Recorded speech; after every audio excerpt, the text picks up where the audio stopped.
accidental relations and of accidental qualities. The contrary doctrine is that an actual entity never changes, and that it is the outcome of whatever can be ascribed to it in the way of quality or relationship. There then remain two alternatives for philosophy, i.a. monistic universe P23J with the illusion of change, and a pluralistic universe in which change means the diversities among the actual entities which belong to some one society of a definite type. Section B is. We can now, in a preliminary way, summarize some of the agreements and disagreements between the philosophy of organism and the 17th century founders of the modern philosophic and scientific traditions. It is the basis of any realistic philosophy, that in perception there is a disclosure of objectified data, which are known as having a community with the immediate experience for which they are data. This community, a community of common activity involving mutual implication. This premise is asserted as a primary fact, implicitly assumed in every detail of our organization of life. It is implicitly asserted by Locke in his statement 2:23:7, heading TT power, a great part of our complex ideas of 80. Discussions and applications. Substances.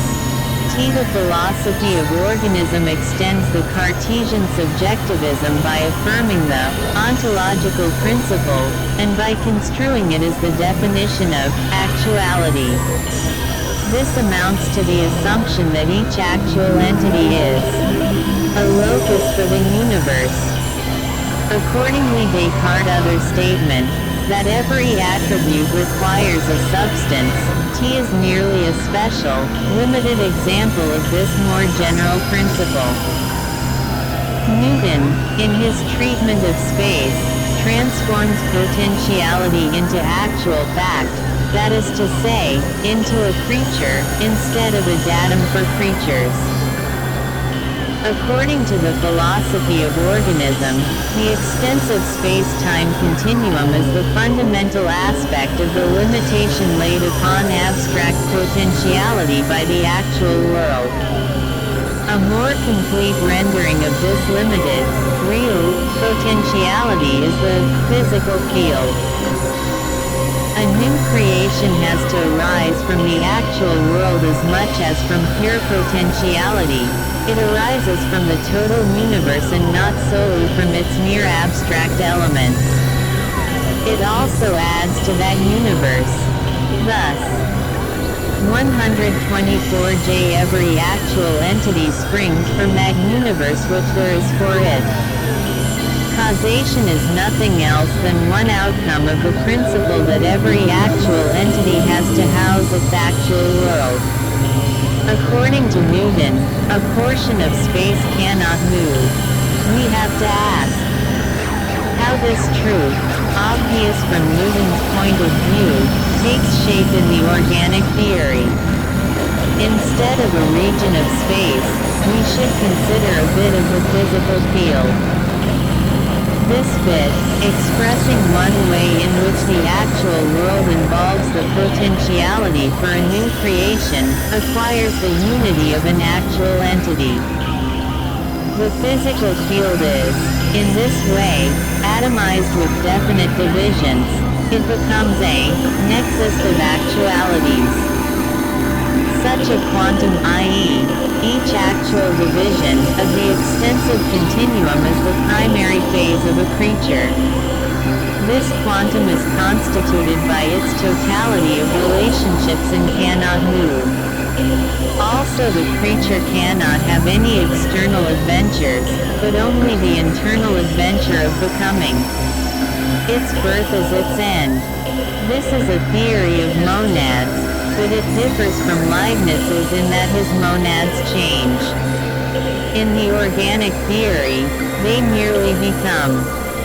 Each monadic creature is a mode of the process of feeling the world, of housing the world in one unit of complex feeling, in every way determinate. Such a unit is an actual occasion. It is the ultimate creature derivative from the creative process. The term event is used in a more general sense. An event is a nexus of actual occasions interrelated in some determinate fashion in some extensive quantum. It is either a nexus in its formal completeness, or it is an objectified nexus. One actual occasion is a limiting type of event. The most general sense of the meaning of change is the differences between actual occasions in one event. For example, a molecule is a historic root of actual occasions, and such a root is an event. Now the motion of the molecule is nothing else than the differences between the successive occasions of its life history in respect to the extensive quanta from which they arise, 125, and the changes in the molecule are the consequential differences in the actual occasions. The extensive continuum. 81. The organic doctrine is closer to Descartes than to Newton.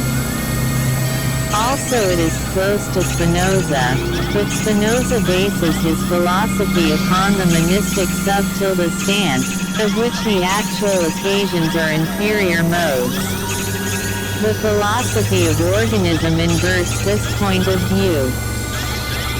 As to the direct knowledge of the actual world as a datum for the immediacy of feeling, we first refer to Descartes in Meditation I, these hands and this body are mine, also to Hume in his many assertions of the type, we see without eyes.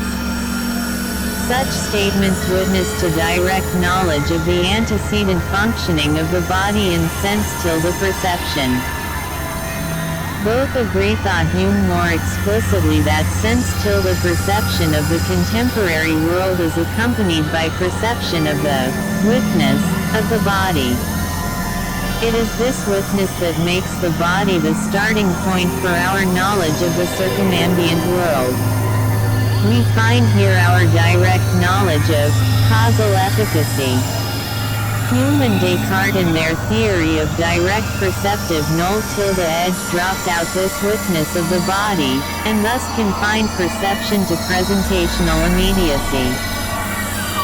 Santayana, in his doctrine of animal faith, practically agrees with Hume and Descartes as to this witness of the actual world, including the body. Santayana also excludes our knowledge of it from givenness. Descartes calls it a certain kind of understanding. Santayana calls it animal faith, provoked by shock, and Hume calls it practice. But we must avoid solipsism of the present moment, include in direct perception something more than presentational immediacy. For the organic theory, the most primitive perception is feeling the body is func-tilde-tioning. This is a feeling of the world in the past. It is the inheritance of the world as a complex of feeling, namely, it is the feeling of derived feel-tilde-ings. The later, sophisticated perception is feeling the contemporary world.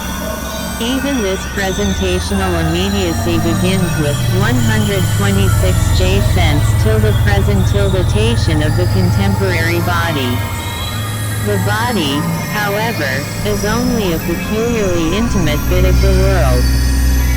Just as Descartes said, "This body is mine," so he should have said, "This actual world is mine." My process of being myself is my origination from my possession of the world. It is obvious that there arise the questions of comparative relevance and of comparative vagueness, which constitute the perspective of the world.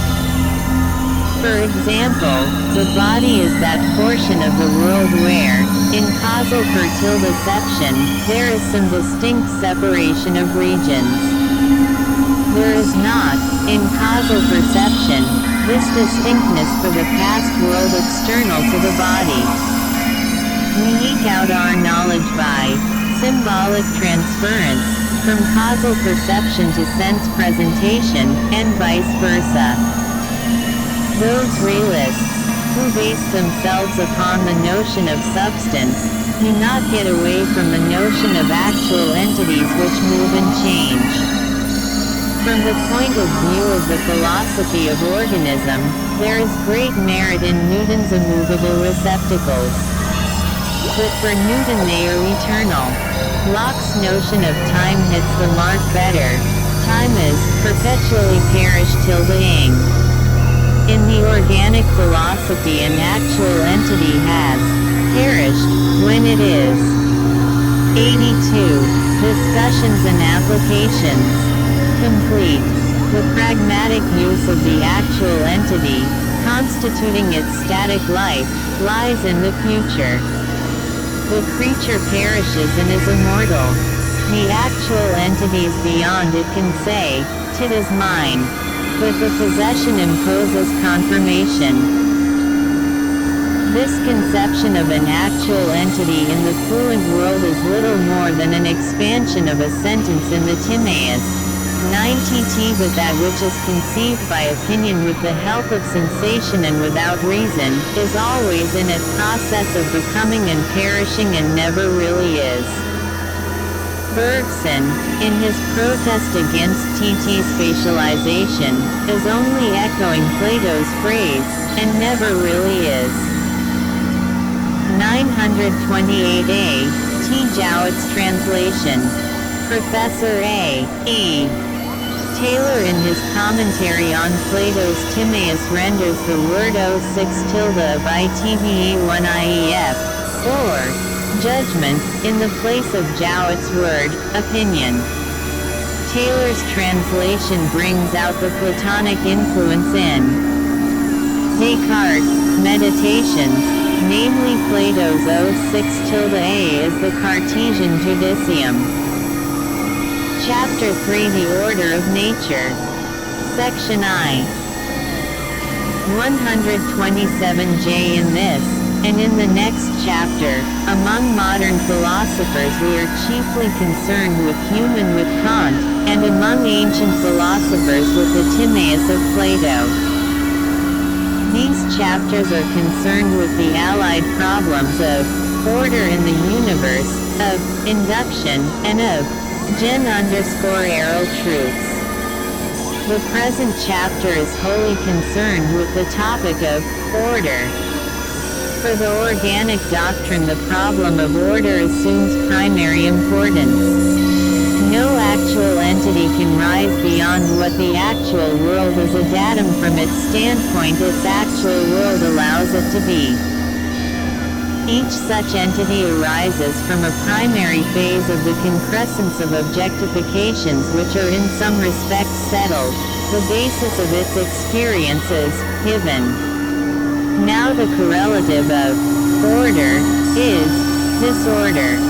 There can be no peculiar meaning in the notion of order unless this contrast holds.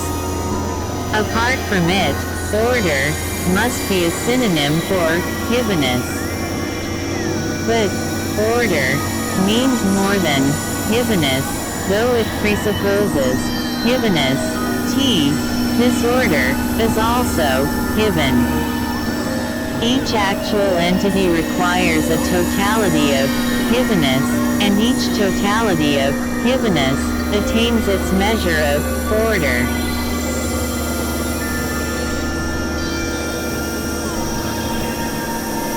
Four grounds of order at once emerge. That order in the actual world is differentiated from mere givenness by introduction of adaptation for the attainment of an end. E. That this end is concerned with the gradations of intensity and the satisfactions of actual entities members of the nexus in whose formal constitutions the nexus 128 i.e. antecedent members of the nexus in question is objectified.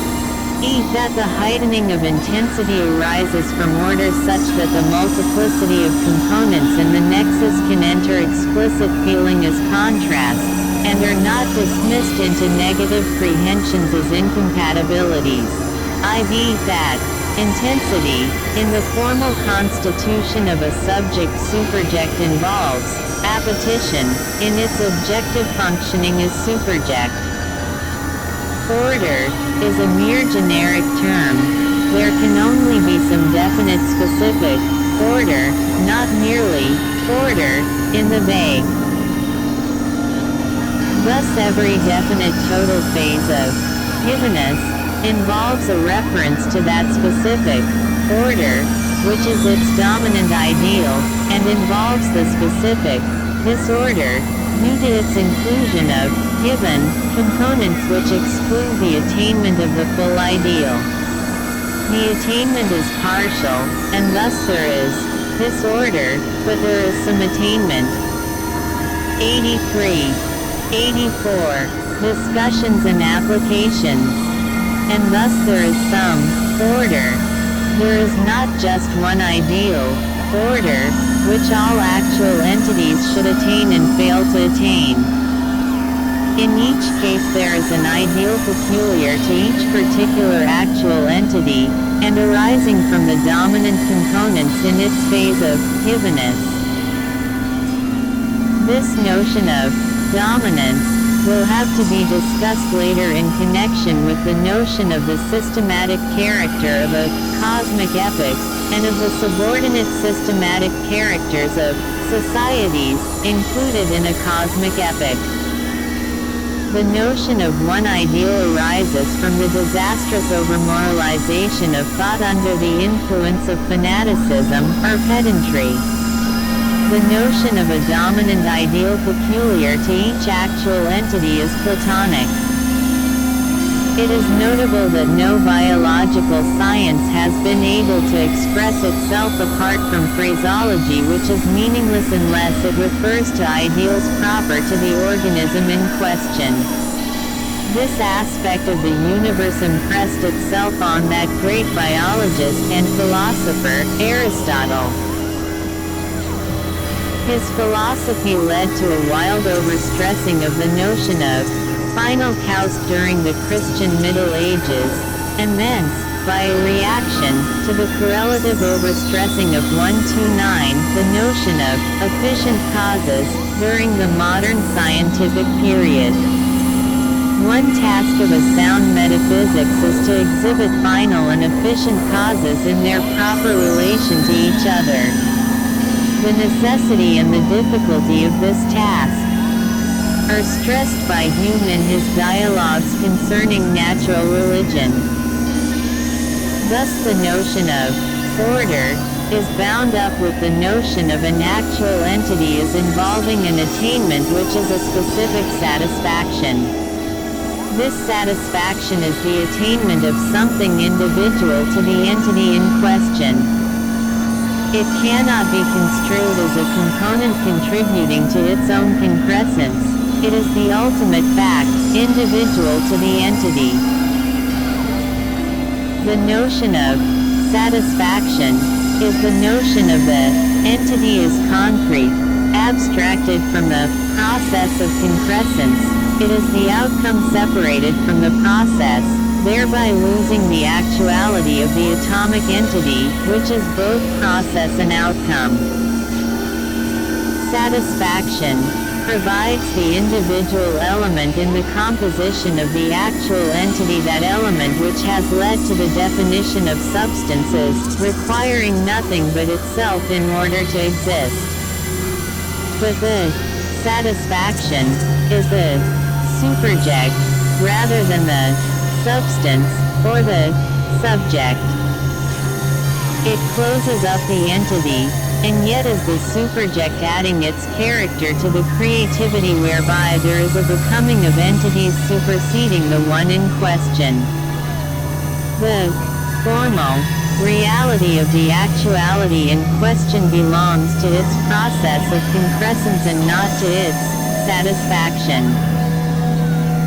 This is the sense in which the philosophy of organism interprets Plato's phrase, and never really is, for the superject can only be interpreted in terms of its objective immortality. Satisfaction is a generic term. There are specific differences between the satisfactions of different entities, including gradations of intensity. These specific differences can only be expressed by the analysis of the components in the concrescence out of which the actual entity arises. The intensity of satisfaction is promoted by the order in the phases from which concrescence arises and through which it passes. It is enfeebled by the 130 disorder. The components in the concrescence are thus values, con. The order of nature. 85 tributary to the satisfaction. The concrescence is thus the building up of a determinate satisfaction, which constitutes the completion of the actual togetherness of the discrete components. The process of concrescence terminates with the attainment of a Fui-Iy determinate satisfaction, and the creativity thereby passes over into the given primary phase for the concrescence of other actual entities. This transcendence is thereby established when there is attainment of determinate satisfaction, completing the antecedent entity. Completion is the perishing of immediacy. It never is. No actual entity can be conscious of its own satisfaction, for such knowledge would be a component in the process, and would thereby alter the satisfaction. In respect to the entity in question, the satisfaction can only be considered as a creative determination, by which the objectifications of the entity beyond itself are settled. In other words, the satisfaction of an entity can only be discussed in terms of the usefulness of that entity. It is a qualification of creativity. The tone of feeling embodied in this satisfaction passes into the world beyond, by reason of these objectifications. The world is self-creative, and the actual entity as self-creating creature passes into its immortal function of part creator of the transcendent world. In its self-creation, the actual entity is guided by its ideal of itself as individual satisfaction and as transcendent creator. The enjoyment of this ideal is the subjective aim, by reason of which the actual entity is a determinate process. This subjective aim is not primarily intellectual, it is the lure for feeling. This lure for feeling is the germ of mind. Here I am using the term, mind, to mean the complex of mental operations involved in the constitution of an actual entity. Mental operations do not necessarily involve consciousness. The concrescence absorbs 131ing the derived data into immediate privacy, consists in mating the data with ways of feeling provocative of the private synthesis. These subjective ways of feeling are not merely receptive of the data as alien facts, they clothe the dry bones with the flesh of a real being, emotional, purposive, appreciative.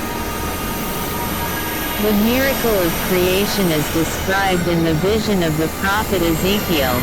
So I prophesied as he commanded me, and the breath came into them, and they lived, and stood up upon their feet, an exceeding great army.